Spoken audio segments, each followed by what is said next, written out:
दुनिया का वजूद खत्म होने और महाप्रलय आने की बात अक्सर हमारे सामने आती रही है। इस सिलसिले में कई विद्वानों ने तमाम दावे किए, मगर साल 2011 में प्रलय की बात टल गई। मगर नास्ट्रेदामस, दुनिया का जाना माना भविष्यवाणी करने वाला और वैज्ञानिकों की एक और गणना ने कई सवाल दोबारा खड़े कर दिए हैं। इन दोनों के मुताबिक, यानी ज्योतिषीय गणना और वैज्ञानिक के मुताबिक, साल 2036 धरती के खात्मे का दिन आ सकता है। इसके अलावा कई और संकेत भी मिले हैं जो महाप्रलय की तरफ इशारा करते हैं। अमेरिका यानी यूएस, यहां के जो खगोल वैज्ञानिक है ना, इनके मुताबिक 13 अप्रैल 2036 को पृथ्वी पर प्रलय आ सकती है। इनके मुताबिक अंतरिक्ष में घूमने वाला एक ग्रह है, ग्रह का नाम है एपोफिस। ये ग्रह 37,014 किलोमीटर प्रति घंटा की रफ्तार से पृथ्वी की ओर बढ़ने लगा है और टकरा जाएगा 2036 में, यह कहना है खगोल वैज्ञानिकों का। हिंदू पौराणिक ग्रंथ महाभारत में भी धरती के अंत का जिक्र किया गया है और इसी के मुताबिक कलयुग के अंत में धरती पर महाप्रलय आएगी। नमस्ते मैं राशिद। अब सवाल यह पैदा होता है कि 2036 में अगर विज्ञान यह कहता है कि महाप्रलय आएगी, सच्चाई क्या है? सनसनी में फैलाऊंगा नहीं, विज्ञान को साथ में लेकर के आऊंगा। खगोल वैज्ञानिक मेरे साथ जुड़ेंगे, ज्योतिषाचार्य मेरे साथ में जुड़ेंगे, धर्म के जानकार भी जुड़ेंगे। मैं फिर से ये कहता हूं कि बिना तथ्य के मैं बात नहीं करूंगा, बिना विज्ञान के मैं बात नहीं करूंगा। सनसनी नहीं फैलाऊंगा, डराऊंगा नहीं, किसी भी तरह का ड्रामा नहीं, टीआरपी के लिए कोई शो नहीं। लेकिन हां, सच्ची बात हम करेंगे। पहली बड़ी खबर, अमेरिका के खगोल वैज्ञानिकों ने किया बहुत बड़ा दावा, 13 अप्रैल 2036 को पृथ्वी पर प्रलय आ सकती है। खगोल वैज्ञानिकों ने किया दावा, अंतरिक्ष में घूमने वाला ग्रह पृथ्वी से टकरा सकता है, एपोफिस नाम का ग्रह टकराएगा। ये यूएस के खगोल वैज्ञानिकों का कहना है। 37,014 किलोमीटर प्रति घंटा की रफ्तार से एपोफिस धरती से टकरा सकता है। यानी आज से ठीक 14 साल के बाद, ये 2022 चल रहा है, 14 साल के बाद 2036 में महाप्रलय आ सकती है। ये यूएस के खगोल वैज्ञानिकों का कहना है। लेकिन अगर अमेरिका के खगोल वैज्ञानिक ऐसा कहते हैं तो भारत के जितने भी वैज्ञानिक हैं, पर्यावरण के जो जानकार हैं, उनका क्या कहना है? धर्म के जो जानकार हैं, उनका क्या कहना है? क्या 2036 में वाकई में दुनिया में कयामत आने वाली है? क्या 2036 में दुनिया खत्म हो जाएगी? मैं सिर्फ यहां सवाल कर रहा हूं, मैं आपको डरा नहीं रहा हूं। भारत के पर्यावरणविद जाने माने जितने भी हैं, क्या कहते हैं, एक बार सुनिए आप। गोला, आग का गोला सूर्य की नजदीक जा रहा है और एक घटना से बहुत ही पृथ्वी को नुकसान होगा, पृथ्वी का प्रलय होगा। मैं समझता हूं कि ये अफवाह है। एक कोई लोगों ने जानबूझ के एक पैनिक पैदा करने के लिए रखा गया है।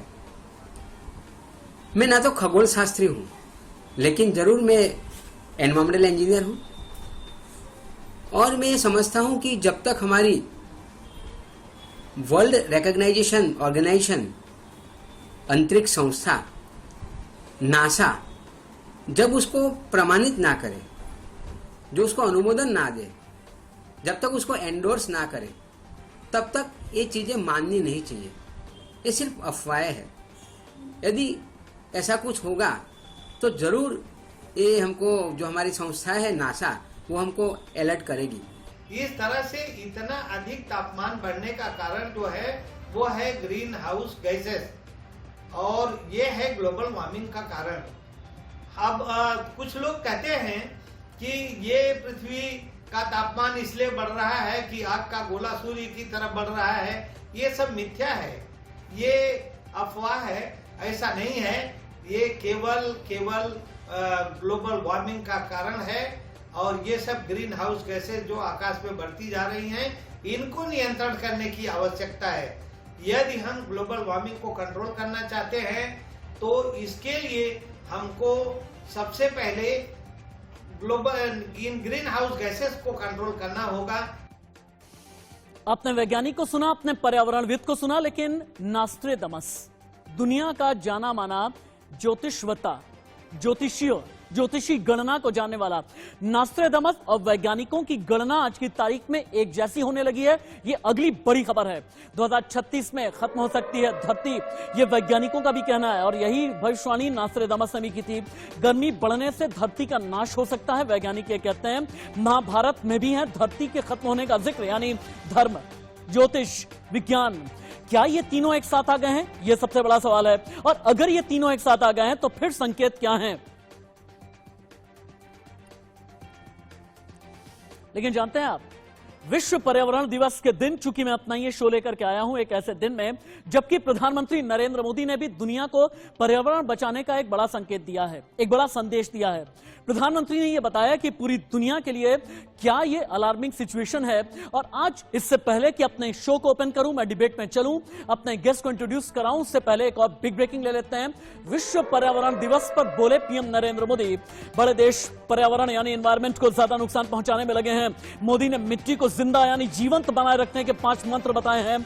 पर्यावरण रक्षा के भारत के प्रयास मल्टी डायमेंशनल हैं, ये कहना है मोदी का, यानी बहुआयामी प्रयास किए गए हैं पर्यावरण को सुरक्षित रखने के लिए भारत की तरफ से, और ठीक इसी तरीके से बाकी दुनिया को भी आगे आना चाहिए, यह कहना है प्रधानमंत्री नरेंद्र मोदी का। सुनिए। दुनिया ने आज जो क्लाइमेट के लिए दुनिया परेशान है, उस बर्बादी में हम लोगों की भूमिका नहीं है, हिंदुस्तान की भूमिका नहीं है। विश्व के बड़े और आधुनिक देश न केवल धरती के ज्यादा से ज्यादा संसाधन का दोहन कर रहे हैं, बल्कि सबसे ज्यादा कार्बन एमिशन भी उन्हीं के खाते में जाता है। पर्यावरण रक्षा के भारत के प्रयास बहुआयामी रहे हैं। माटी की अहमियत को समझने में कोई कमी नहीं है। कमी इस बात को स्वीकारने में है कि मानव जाति जो कर रही है उससे मिट्टी को कितना नुकसान हो रहा है, उसकी समझ का एक गैप रह गया है। मैं इससे पहले कि अपने शो की शुरुआत करूं, एक बार फिर से आपसे ये बताना चाहूंगा कि मैं किसी भी तरह का ड्रामा वाला शो लेकर के नहीं आया हूं। मैं बात करूंगा विज्ञान की, मैं बात करूंगा धर्म की, मैं बात करूंगा ज्योतिषी गणना की, मैं बात करूंगा तथ्यों की, मैं बात करूंगा सच्चाई की। आपको डराना हमारा मकसद नहीं है, किसी भी तरह की सनसनी फैलाना हमारा मकसद नहीं है, आईबॉल्स कैच करने के लिए कोई झूठी खबर दिखाना हमारा मकसद नहीं है। लेकिन अगर अमेरिका के खगोल वैज्ञानिकों का यह कहना है कि 2036 तक आग का गोला धरती से टकराएगा, तो इसमें सच्चाई क्या है? धर्म क्या कहता है? आध्यात्म क्या कहता है? ज्योतिष क्या कहता है? इन सभी के गुरु, इन सभी के एक्सपर्ट मेरे साथ में हैं। पवन सिन्हा आध्यात्म गुरु, आचार्य शैलेश तिवारी धर्म गुरु, एच.एस. रावत देश के जाने माने धर्म के जानकार, पीपल बाबा पर्यावरणविद थोड़ी देर के बाद में जुड़ने वाले हैं। मैं सबसे पहले आचार्य शैलेश तिवारी के पास में आऊंगा, लेकिन पहले हम पवन सिन्हा जी के पास में चलते हैं। पवन जी, चूंकि आप विज्ञान के भी जानकार हैं और बड़ी बात यह है कि धर्म की भी बड़ी अच्छी जानकारी आप रखते हैं, और एक ही धर्म नहीं बल्कि आप हर एक धर्म के बारे में खास जानकारियां रखते हैं। मुझे एक बात ये बताएं आप, अगर अमेरिका के खगोल वैज्ञानिकों का यह दावा है कि 2036 में आग का गोला धरती से टकराएगा, कयामत आ सकती है, तो क्या धर्म भी ऐसा कहता है? क्या ज्योतिष विज्ञान भी ऐसा कहता है? विज्ञान, ज्योतिष विज्ञान और धर्म, क्या तीनों आज की तारीख में एक पेज पर हैं? अगर एक पेज पर हैं, तो क्या 2036 में धरती खत्म होने वाली है? देखिए, जो भी विज्ञान है या ज्योतिष है या धर्म है, बातें लगभग एक से कहते हैं, बस थोड़ा सा फर्क आ जाता है इंटरप्रिटेशन का, और दूसरा जो फर्क आता है वो आता है डेट एक्यूरेसी का। धर्म एक सैद्धांतिक रूप से बात कहता है, जो धर्म ग्रंथ होते हैं वो, लेकिन ज्योतिष और जो नासा आदि का जो सिस्टम ऑफ कैलकुलेशन है, ये आपको डेट दे सकते हैं। ज्योतिष के अनुसार 2135 में 2135 में कुछ ऐसी हालात बन सकते हैं, ये 2036 भी हो सकता है, कुछ ऐसे हालात बन सकते हैं कि धरती पर सडनली गर्मी बहुत बढ़े और जल बहुत तेजी से बढ़ना शुरू हो। जल ऑलरेडी बहुत तेजी से बढ़ना शुरू हो गया है और 2050 तक ये ऐसी स्थिति बनती हुई नजर आ रही है कि कई आइलैंड्स, कई देशों के जो तटीय इलाके हैं वो डूब जाएंगे, और ऐसे में बाहर से कोई मीटेरॉइड या जो यहाँ पर जिसको अभी हमने एक्स नाम का एक्स नाम का छोटा प्लेनेट का नाम दिया है, वह धरती पर गिरे, ये संभावना ज्योतिष के अनुसार भी काफी प्रबल है। और ये अगर आके गिरता है किसी भी ओशन में, फिलहाल ये कहा गया है कि ये हिंद महासागर में गिरेगा तो निश्चित रूप से एक बड़ी प्रलय हो सकती है, लेकिन उससे धरती का अंत नहीं हो रहा, ये तय है। हाँ, कुछ इलाकों को नुकसान होता हुआ जरूर दिखाई दे रहा है। अगर आप ये कह रहे हैं महाभारत- पवन जी अगर आप ये कह रहे हैं कि धरती तो खत्म नहीं होगी, लेकिन एक बड़े प्रलय का इशारा जरूर मिल रहा है, कयामत का इशारा जरूर मिल रहा है, तो फिर तबाही कितनी होगी, किस इलाके में तबाही होगी? मैं सबसे पहले तो अपने भारत का ही जानना चाहूंगा ना, क्या तबाही भारत में भी आएगी अगर हिंद महासागर में आकर के कोई इस तरह का अंतरिक्ष से आग का गोला गिरता है तो? जी हाँ, भारत के तटीय इलाकों में श्रीलंका, मालदीव, मॉरिशस, अच्छा। ये इलाके जो हैं, ये इलाके ऐसे हैं जहां पर युद्ध के कारण या पानी के कारण कोई परेशानी आती दिखाई दे रही है, और जिसके योग शुरू हो जाएंगे 2030 के आसपास से ही शुरू हो जाएंगे, लेकिन ये 36 और 36 से 50 के बीच में काफी प्रबल होंगे। तो ये तो तय है कि इन इलाकों में जल स्तर बहुत तेजी से बढ़ेगा, और ऐसे में कहीं ऊपर से प्लेनेट आ जाता है जो धरती जो जल में गिरता है और जल का स्तर बढ़ा देता है, जिसके संकेत मिल भी रहे हैं शनि की और राहु की वजह से, तो ऐसे में स्थितियां और खराब हो सकती हैं।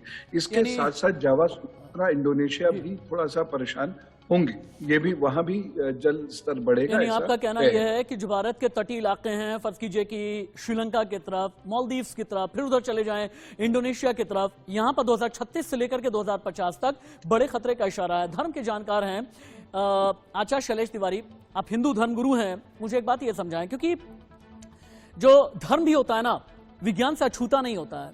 वो एक अलग बात होती है, कई लोग आडंबर में पड़ जाते हैं, तब फिर धर्म हल्का हो जाता है, लेकिन धर्म भी विज्ञान के साथ में जुड़ी हुई चीज है। धर्म के बारे में यूं ही कुछ नहीं कहा जाता है। अब मुझे एक बात यह समझाइएगा, पूरी दुनिया ने आज तक 4 युग देखे हैं हिंदू धर्म के मुताबिक। पहला युग सतयुग, फिर त्रेता, फिर द्वापर और कलयुग। हर एक युग कहते ही हैं कि प्रलय आई और युग का अंत हुआ।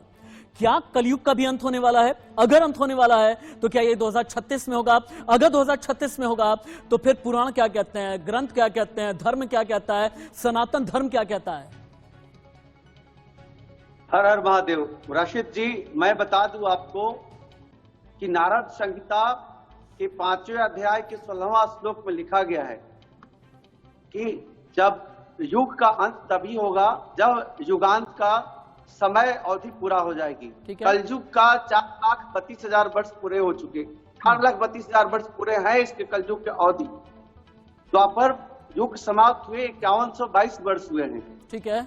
और उसमें यह कहा गया है कि जब युग का, अभी कलयुग कली प्रथम चरण है, कलयुग का ये पहला चरण है जिसमें 1,08,000 वर्ष है, और अंतिम चरण जो है उसका 10 वर्ष से लेकर के 100 वर्ष के बीच की अवधि बचेगी, तब जो है प्रलय आएगा।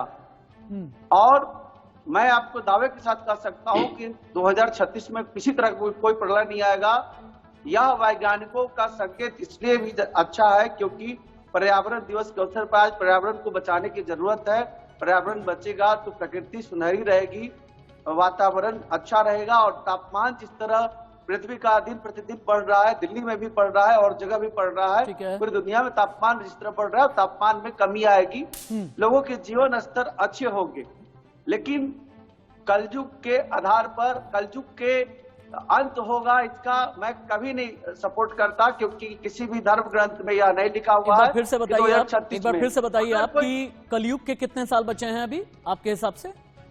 4,32,000 वर्ष कलयुग के हैं, जिसमें सिर्फ 5122 वर्ष हुए हैं। और मैं ज्योतिषाचार्य से पूछ रहा हूं कि कौन से ऐसे ग्रह का क्या स्थिति है, क्या प्लैनेटरी पोजीशन है, कौन से बुक में लिखा हुआ है कि यहाँ यहाँ यहाँ ऐसे ऐसे होगा।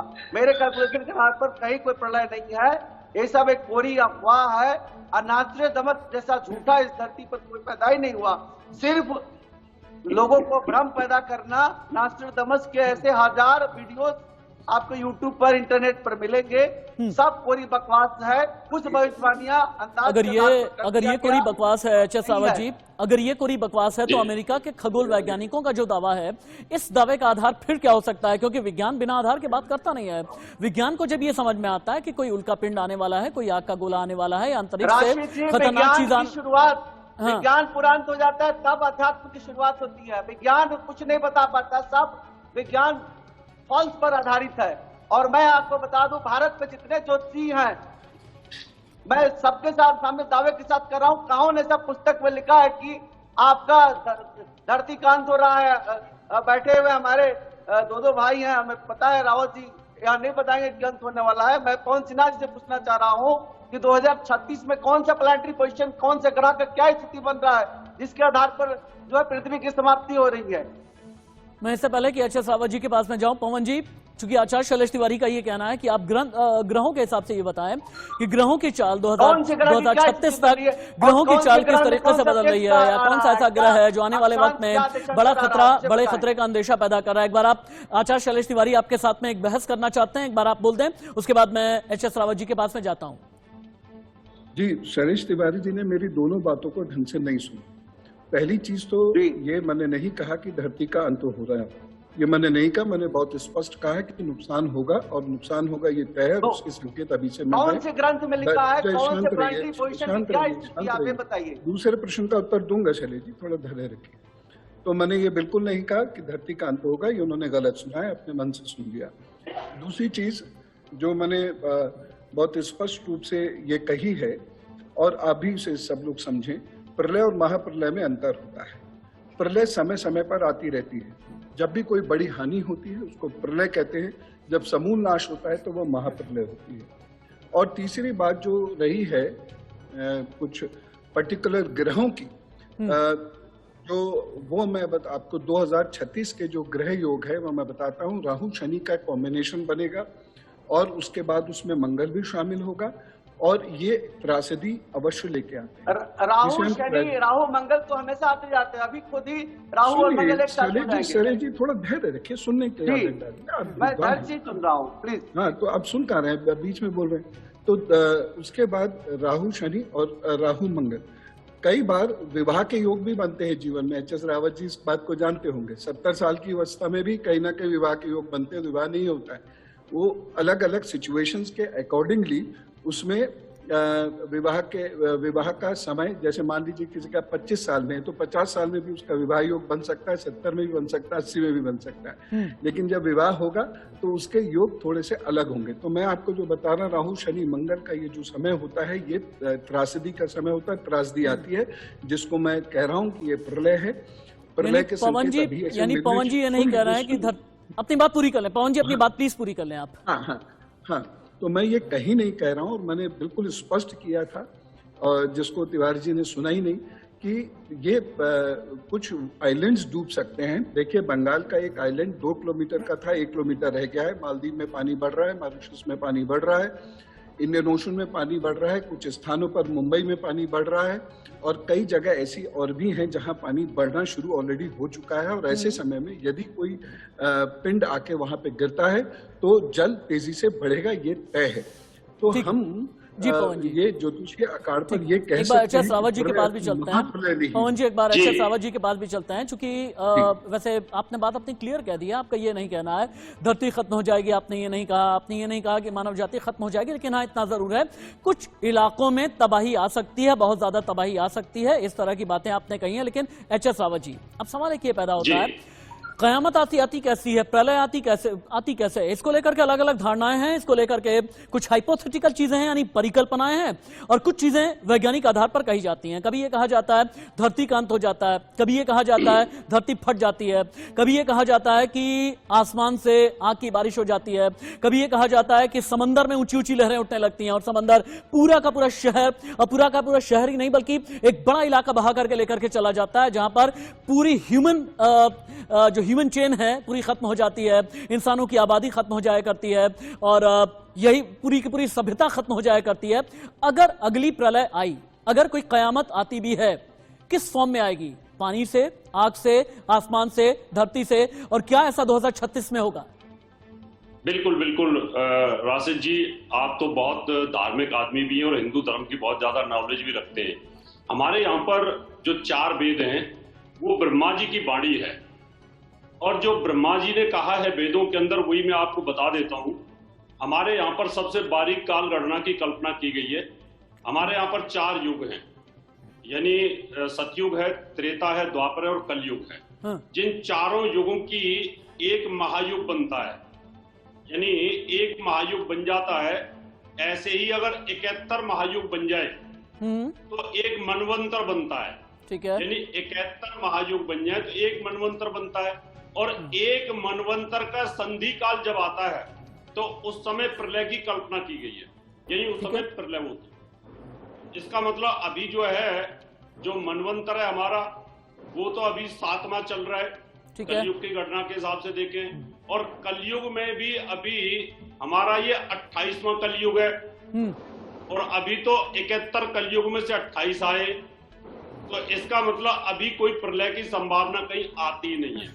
ठीक है। प्रलय तभी आती है जब कहीं ना कहीं 71वां मनवंतर जब आ जाता है, तो उसके बाद प्रलय में क्या होता है कि कहीं ना कहीं पृथ्वी जो है हमारा, ये पृथ्वी लोक जो होता है, इसके ऊपर जो सृष्टि है वो पूर्ण रूप से समाप्त नहीं होती है, एक प्रलय आती है। ठीक है। और जब इसी प्रकार के 1000 महायुग आते हैं तो उसको एक कल्प बोलते हैं, और कल्प का जब एंड होता है तो महाप्रलय यानी सृष्टि का सर्वविनाश होता है।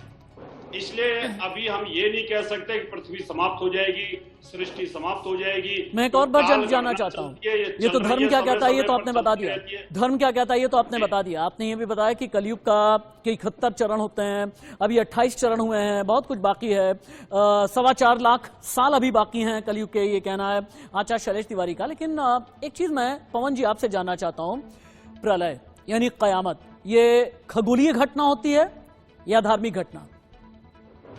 ये खगोलीय घटना होती है और धर्म इसका एक्सप्लेनेशन देता है। देखिए, अगर मान लीजिए कोई भी पत्थर मुझसे टकराएगा तो धर्म मुझे ये बता सकता है या ज्योतिष मुझे ये बता सकता है कि आपसे कोई पत्थर टकराएगा। ठीक है। लेकिन पत्थर जो मुझसे टकराए, मान लीजिए कि वह खगोलीय घटना है, तो ये दोनों मिक्स होता है। केवल देखिए, धर्म सिद्धांत दे रहा है, ज्योतिष सिद्धांत दे रहा है, ज्योतिष आगाह कर रहा है, और वो जो मूर्त रूप मिल रहा है ज्योतिष की प्रेडिक्शंस को, वो खगोलीय घटना है। इसको इस तरीके से मान के चलें तो लाइफ एक बहुत कॉम्प्लेक्स चीज होती है, इसमें सब चीजों के मिलने से ही गति बढ़ती है। ठीक है। तो कोई ना कोई कारण बनता है। जैसे ज्योतिष बताएगा मृत्यु होगी, कैसे होगी, ये उस वक्त कारण बनेगा जो इमीडिएट रीजन होगा। ठीक है। तो ठीक इसी तरीके से आपको ये पता चलेगा कि कोई बहुत महाकष्ट आने वाला है, कोई बहुत महाप्रलय होने वाली है, या जो भी है, लेकिन उसका कोई ना कोई कारण जरूर बनेगा। और इस वक्त जो आकाशीय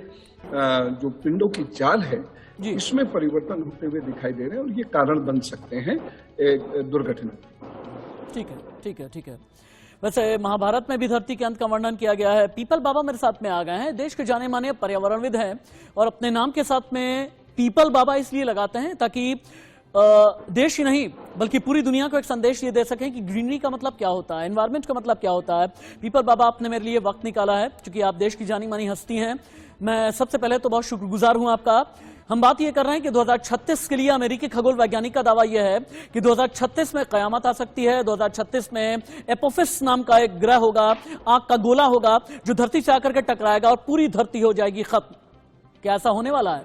बतौर पर्यावरणविद, पर्यावरण में जितने चेंजेस आ रहे हैं, धरती का तापमान जैसे बढ़ता जा रहा है, समंदर में जितनी लहरें पैदा हो रही हैं, समंदर के अंदर जितनी हलचल आ रही है, धरती के अंदर टेक्टोनिक प्लेट जिस तरह से टकरा रही हैं, क्या आपको लगता है 2036 में दुनिया खत्म हो जाएगी? हम 45 साल से वृक्ष लगा रहे हैं।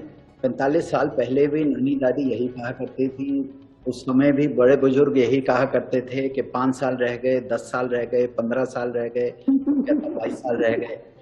तो एक चीज पक्की है, जो काम करना है आज कीजिए, ना पीछे की सोचिए ना आगे की। जो आगे होना है वो भी डिपेंड करता है कि आज के वक्त आप क्या स्टेप्स ले रहे हैं। ठीक है। और बातों के अलावा जो सबसे जरूरी है पर्यावरण के मामले में और इस धरती को संजो के रखने के मामले में, एक ही चीज है कि आज एक्शन लिया जाए। आज हम चांद की बात कर रहे हैं, जुपिटर की बात कर रहे हैं, बाहर के सैटेलाइट्स की बात, प्लैनेट्स की बात कर, हम क्यों ना, हमारा वन अर्थ है जो एक हमारा घर है, इसमें कोई प्लैनेट भी नहीं है हमारे पास, एक ही है। इसी के ऊपर हम अपनी पूरी एनर्जी लगाएं और पूरा जो एक्शन है वो हम लगाएं। ऐसा नहीं है कि हमें अवेयरनेस नहीं है, मनुष्य जाति में हमारे पूरा जो हमारा ह्यूमन कॉन्शियसनेस है, हमारी मनुष्य चेतना है, हम जानते हैं कि हमें क्या करना है, लेकिन हम कर नहीं पा रहे। हम जाके वहां हाथ नहीं हिला पा रहे, हम जाके वहां मिट्टी में जो आप ये कहना चाहते हैं कि पीपल बाबा, आप ये कहना चाहते हैं कि देर कर दी हमने? आप ये कहना चाहते हैं कि धरती को मुहाने पर ला करके हमने खड़ा कर दिया है, जहां आने वाले वक्त में हमें पानी के लिए तरसना पड़ेगा, ऑक्सीजन के लिए भटकना पड़ेगा, जहां हमें एक एक सांस के लिए भी उधार की जहां हमें एक एक सांस लेनी पड़ेगी? आप ये कुछ ऐसा इशारा कर रहे हैं? क्या देर कर दिया हमने? नहीं, ये हमारी बहुत छोटी सी सोच है।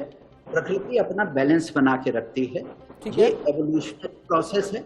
अगर हम हावी हमारी प्रजाति, हमारा होमोसेपियंस जो स्पीसीज है, ये जो मानव जात है, अगर ये हावी हो रही है प्रकृति पे, तो प्रकृति वायरस महाराज जी को भेजती है, वो कोविड महाराज को भेजती है, वो अपने आप पॉपुलेशन का बैलेंस करती है। ठीक है, उसको हमें उसके एल्गोरिदम को समझना अभी हमारे लिए हजारों साल लग जाएंगे। ठीक है, हम उसका एल्गोरिदम समझ पाएंगे।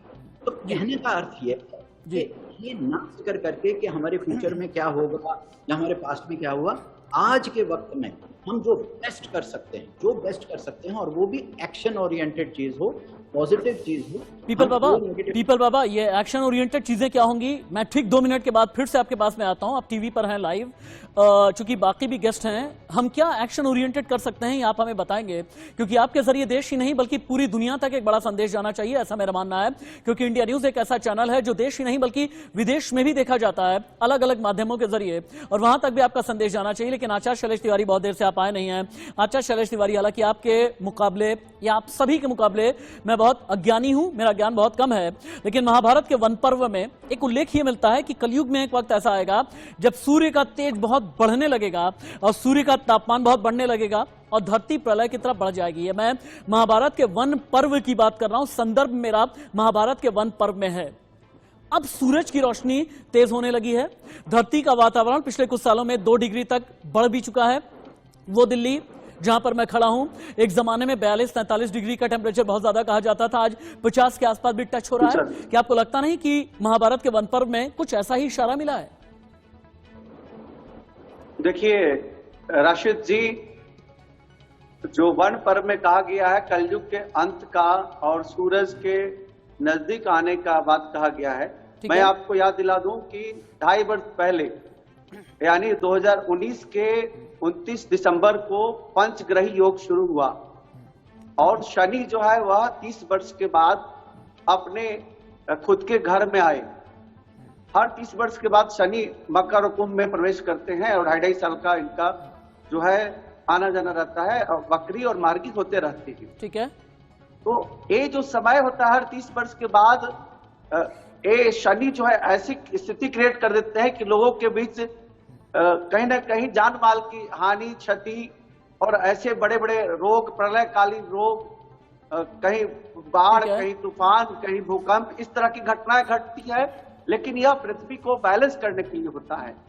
धर्म यह कहता है कि धर्म में युग परिवर्तन तब होता है जब पूरी तरह महापाप भर जाता है, और जब महापाप सवाल ये पैदा होता है ना, सवाल उसको नाश करने के लिए ईश्वर का जो है जन्म लेना पड़ता है। आपने एक बात बोली है ना, पृथ्वी का बैलेंस, आपने कहा धरती का बैलेंस। पवन जी, इसी फ्रेज को लेकर के आपके पास में आता हूं। अच्छा, अपनी बात पूरी कर लें, फिर पवन जी के पास में जाऊंगा। पवन जी इंतजार कर रहे हैं। पूरी दुनिया में जिस तरह पापाचार चल रहा है, आज की डेट में कुछ भी खाने के लिए लोग तैयार हैं।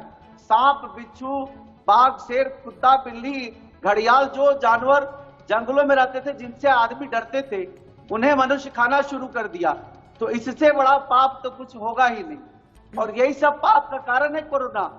और कोरोना महामारी आना चाहिए धरती पर, ताकि मनुष्य को ज्ञान हो कि जीवन क्या है, डर क्या है, भय क्या है। इसीलिए आपने भी, मैं समझ गया आपकी बात, आपका कहना यह है कि मानव जाति में कई अधर्मी हो गए हैं, और अधर्म का जब बोझ बढ़ने लगता है तो फिर कलयुग के अंत की तरफ हम बढ़ने लगते हैं। और अधर्म का बोझ जिस दिन धरती पर बहुत ज्यादा बढ़ जाएगा, तभी धरती ज्यादा हिलेगी और प्रलय आ सकती है। इस तरह का इशारा आप दे रहे हैं। लेकिन पवन सिन्हा जी, अब बीच में आप आ सकते हैं। क्या वाकई में धरती का संतुलन बिगड़ गया है? मैं सिर्फ धार्मिक लिहाज से नहीं कह रहा हूं, मैं और भी कई कॉन्टेक्स्ट बीच में लेकर के आना चाहूंगा। पवन जी, चूंकि आप एक एकेडमिशियन भी हैं, आध्यात्मिक गुरु भी हैं, ज्योतिष शास्त्र भी जानते हैं और वैज्ञानिक पद्धति के हिसाब से अपनी बातें कहा करते हैं। अब देखिएगा, समझिएगा, आज से कुछ साल पहले तक हमने सोचा भी नहीं था कि दुनिया में इस तरह की बीमारी कोरोना नाम की आ जाएगी, जब पूरी दुनिया में लॉकडाउन लगाना पड़ेगा। हमें याद है कि नेपाल में किस तरह का भूकंप आया था, हमें यह भी बात याद है कि किस तरह की सुनामी आई थी। ये प्रलय का इशारा है या धरती बैलेंस हो रही है? अगर धरती अभी इम्बैलेंस में है तो अपना बैलेंस पूरी तरह से पाने के लिए और कितना इंतजार करना पड़ेगा और कितनी तबाही आएगी फिर? देखिए, छोटी छोटी प्रलय चलती रहती हैं। प्रलय के 4 प्रकार होते हैं: नित्य, नैमित्तिक, द्विपात और प्राकृत। ये 4 प्रकार के प्रलय होती हैं। इन 4 प्रकार की प्रलय को शास्त्र में इसके बारे में बताया भी गया है। मुझे थोड़े शायद वो राजा का नाम मैं मिस कर रहा हूँ जिन्होंने ये प्रलय के बारे में बताया है। तो इस प्रकार की 4 प्रलय होती हैं और चारों प्रलय के अलग अलग रीजन्स होते हैं।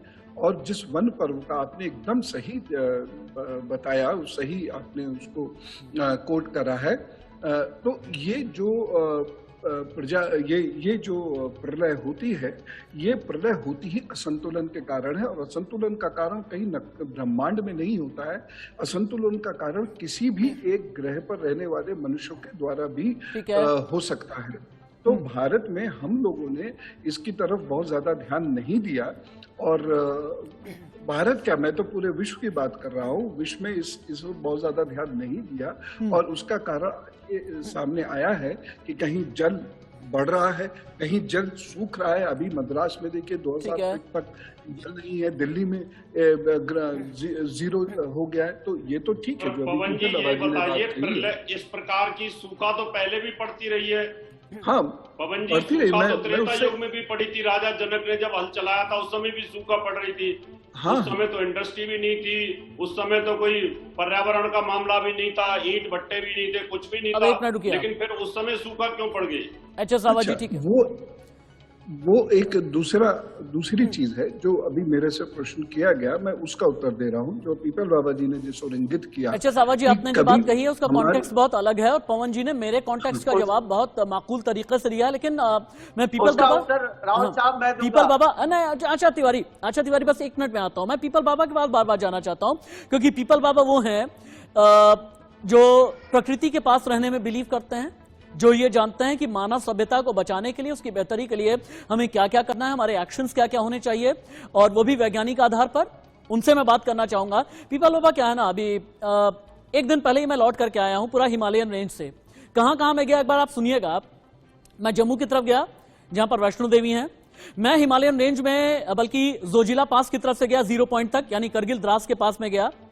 मैंने ये देखा कि जोजिला पास वाला जो इलाका है, जो हिमालयन रेंज की पूरी पहाड़ियां हैं, वहां पर इंसानों ने क्या कर दिया है, पहाड़ को खोद खोद के यह हाल कर दिया है कि आज की तारीख में दुनिया के सबसे खतरनाक रास्तों में से एक हो गया है। नीचे बालटाल की तरफ जब झांक करके देखते हैं तो ऐसा लगता है कि ऊपर से प्रलय टूट पड़ेगी।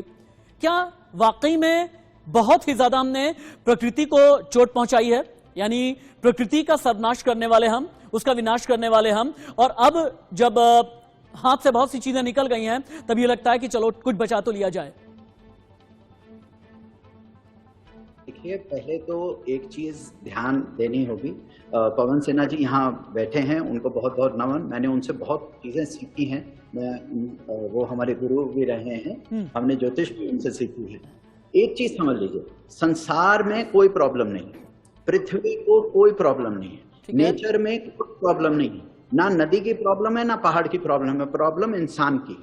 ठीक है, केवल इंसान ही सत्यानाश कर वो कर रहा है। तो हमको अपने ऊपर फोकस करना चाहिए। हमारे एक्शंस जो हैं वो ठीक नहीं है।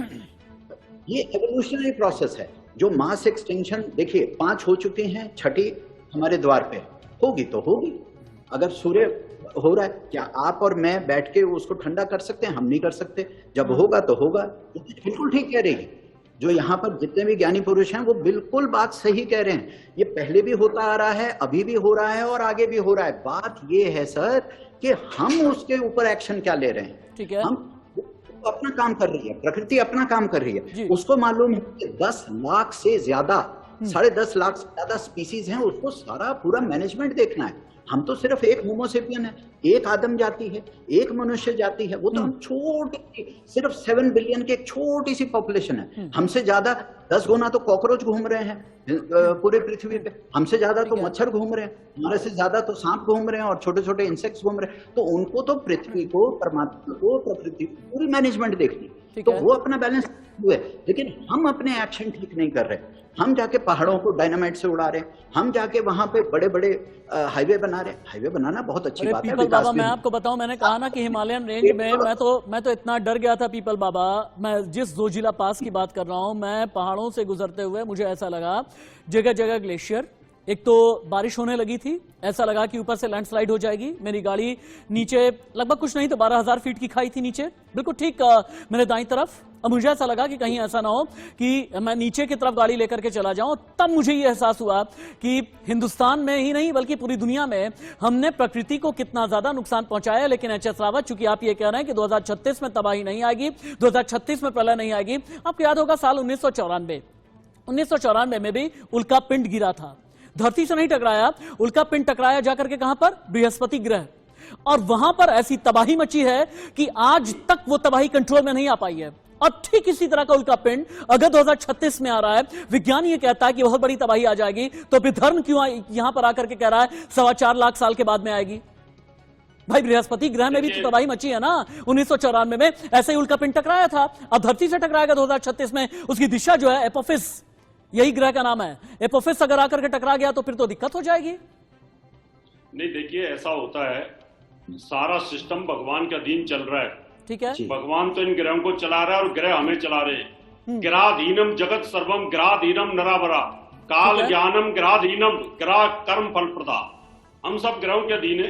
अगर पृथ्वी पे टकराना होगा तो पृथ्वी समाप्त होगी, लेकिन ऐसा कहीं कोई भविष्यवाणी नहीं है और ना कोई। लेकिन पीपल बाबा ये कह रहे हैं कि भगवान तो धरती चला रहा है, लेकिन इंसान ने क्या किया? अच्छा साहब जी सुनिए, एक मिनट राशिद जी सुनिए। अगर पृथ्वी तक से टकरा जाती है और पृथ्वी समाप्त हो जाती है तो सारा सौरमंडल खराब हो जाएगा, फिर चंद्रमा भी वह परिक्रमा नहीं कर पाएगा और पृथ्वी अपनी ऑर्बिट से समाप्त हो जाएगी। इसलिए पूरा भूमंडल का सिस्टम ही खराब हो जाएगा। इसलिए अपने सिस्टम में चलेंगे, ये अपनी कक्षाओं में चलेंगे, इसलिए कोई चिंता करने की जरूरत नहीं है।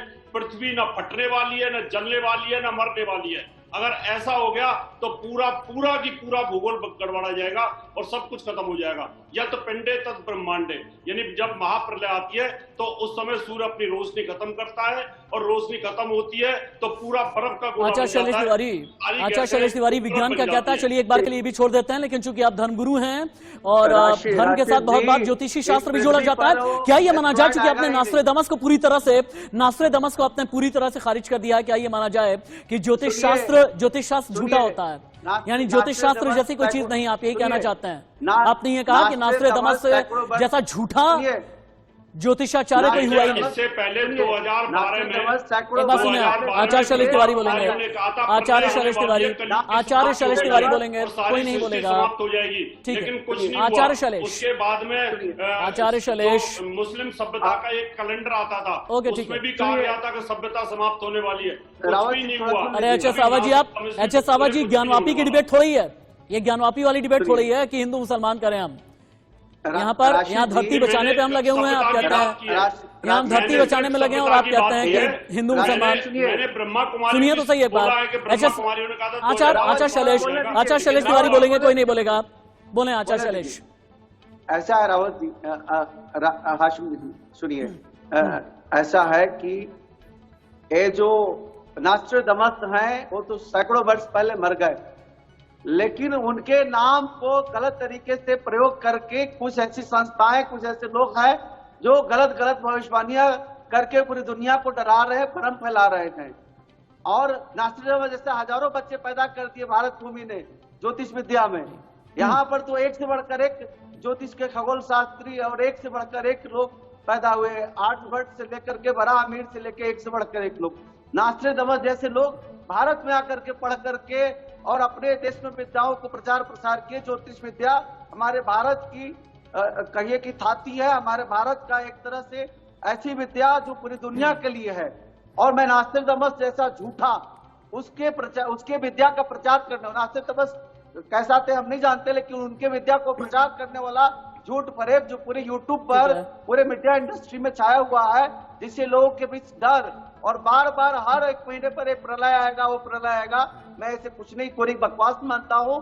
धरती जो है अपने अनुसार चलेगी और ईश्वर धरती को बनाया। पीपल बाबा, धरती को इम्बैलेंस से बचाने के लिए एक्शन ओरिएंटेड क्या क्या होना चाहिए? धरती को इम्बैलेंस से बचाने के लिए एक्शन ओरिएंटेड क्या क्या होना चाहिए? टेम्परेचर बढ़ रहा है, ग्लेशियर पिघल रहे हैं, पहाड़ काटे जा रहे हैं, इकोसिस्टम का सत्यानाश हो गया है, इन्वायरमेंट में कार्बन डाइऑक्साइड बढ़ती जा रही है, खतरनाक गैस भी बढ़ती जा रही है, सांस लेना बहुत दुभर हो गया है। दिल्ली से लेकर कश्मीर से लेकर के कन्याकुमारी तक पहाड़ पर चले जाएं, नदियों के पास चले जाएं, झील पर चले जाएं, हर जगह का वही हाल है। पीपल बाबा, एक्शन ओरिएंटेड क्या होना चाहिए? बहुत जल्दी 5 चीजें क्या करनी चाहिए मुझे? पीपल बाबा, पीपल बाबा बोलेंगे, पीपल बाबा बोलेंगे, पीपल बाबा बोलेंगे, पीपल बाबा बोलेंगे। पृथ्वी को चलाती है वनस्पति चेतना, ही पृथ्वी को चलाती है, मनुष्य चेतना नहीं चलाती।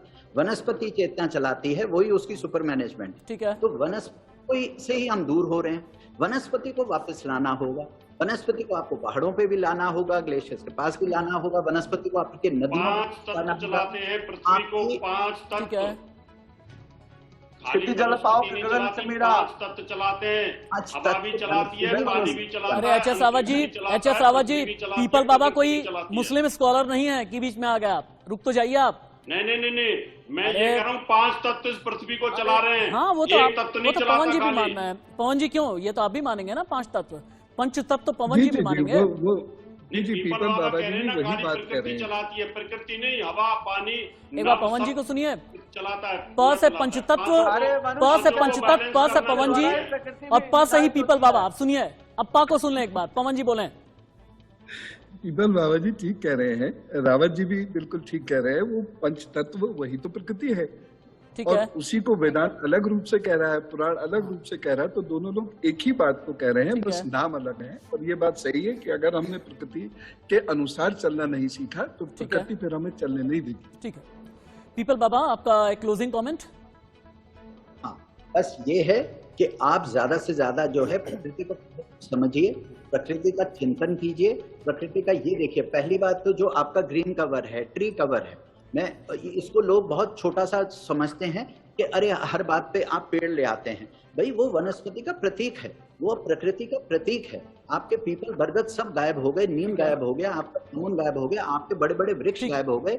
वो टेम्परेचर कंट्रोलर हैं, वो पानी का चुंबक है। पीपल बाबा, पवन जी, एच.एस. रावत जी, आचार्य शैलेश तिवारी, बहुत बहुत शुक्रिया आपका, बहुत बहुत धन्यवाद मेरे साथ इस पूरे शो में जुड़ने के लिए। 2036 में अमेरिका के खगोल वैज्ञानिकों का यह कहना है कि दुनिया खत्म हो जाएगी, लेकिन हमारे जो पैनलिस्ट हैं उनका यह कहना है कि नहीं, ये सिर्फ और सिर्फ डराने वाली बातें हैं, ये कोरी अफवाह हो सकती है। लेकिन हाँ, इतना जरूर है कि हमें अपनी प्रकृति को बचाना बेहद जरूरी है।